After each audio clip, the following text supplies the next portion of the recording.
Each day, just before dawn, countless Hindus rise and take a bath. Most live in India, but they also are in places as distant as Singapore and Washington, D.C. Their early morning bath cleanses not only their bodies, but their spirits as well. Many more Hindus proceed with a ritual known as a puja.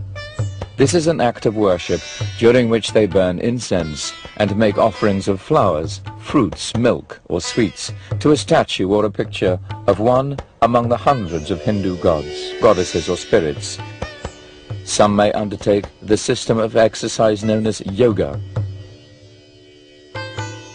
They practice breath control, sitting for hours in the so-called lotus position. Hinduism embraces a wide variety of beliefs and practices.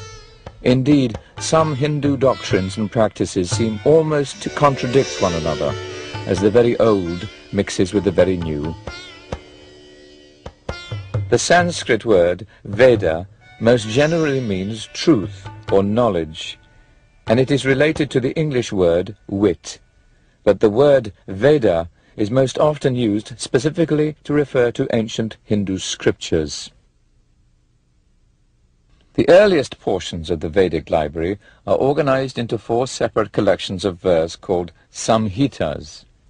The Rig Samhita alone contains over 1,000 separate hymns, with more than 10,000 verses divided into 10 books.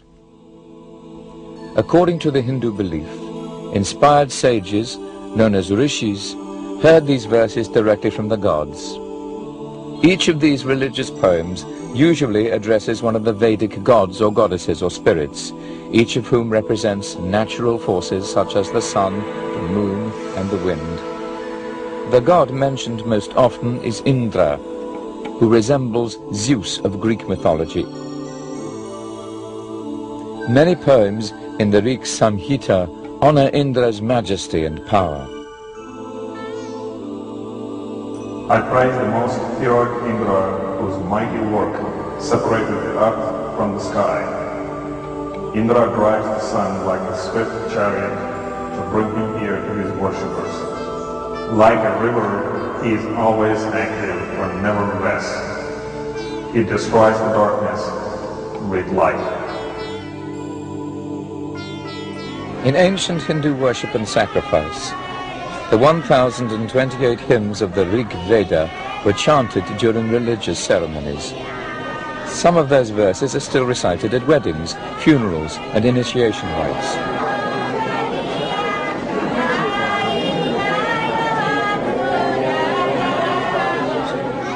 Just the act of reciting them is sacred, and their very sound is holy.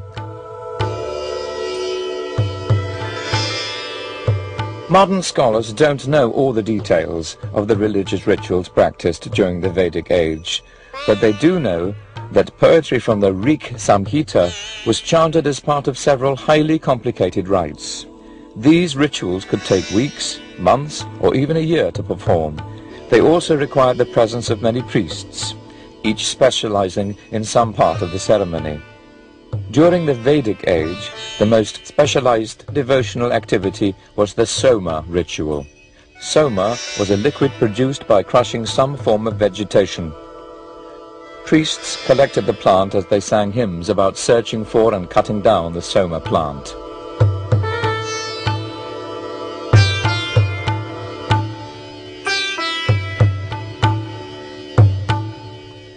The Brahmanas, which were composed somewhere between the years 1000 and 800 BCE, adopt almost a shrill tone in defending both the importance of rituals and the practice of giving many gifts to the priests who perform them.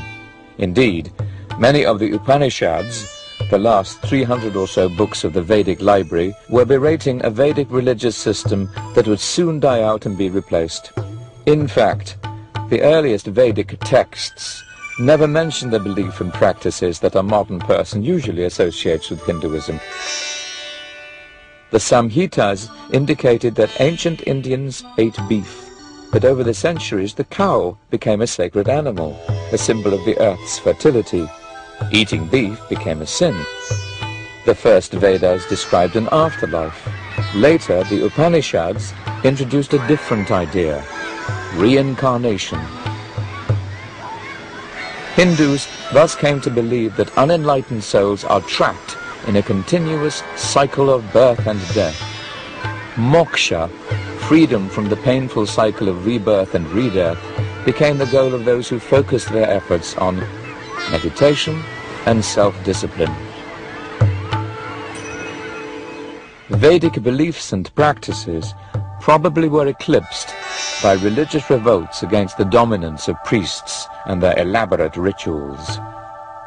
The religious traditions of Jainism and Buddhism, which both had begun in the 6th century BCE, would become the most famous of these protest movements. Buddhism and Jainism was in part at this time period a reaction against the caste system. Caste system is comprised of 4 levels, which is the Brahmins, which are the priests, the Kshatriyas, which are the warriors, the Vaishyas, which are the laborers, and the Shudras, which are the untouchables. Now, these castes were strict, and you could not pass easily between castes. If you were a woman, you could pass, but through marriage. But if you were a male, you were stuck to your caste. You were born into a caste, and you had to follow the behavior of that caste. Brahmins were in charge of these rituals, and if not Brahmins, then the higher castes were in charge of these rituals.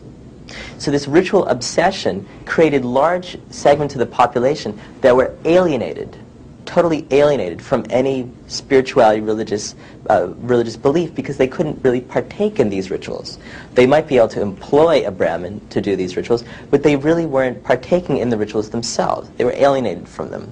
So this is one reason why Buddhism and Jainism developed. It was a reaction against this caste and ritual extremism. Philosophical and ethical doctrines of the Jains and Buddhists changed the character of Hinduism. The Vedic rituals gradually faded into the background after the 6th century BCE, and a new era in the development of Hinduism began.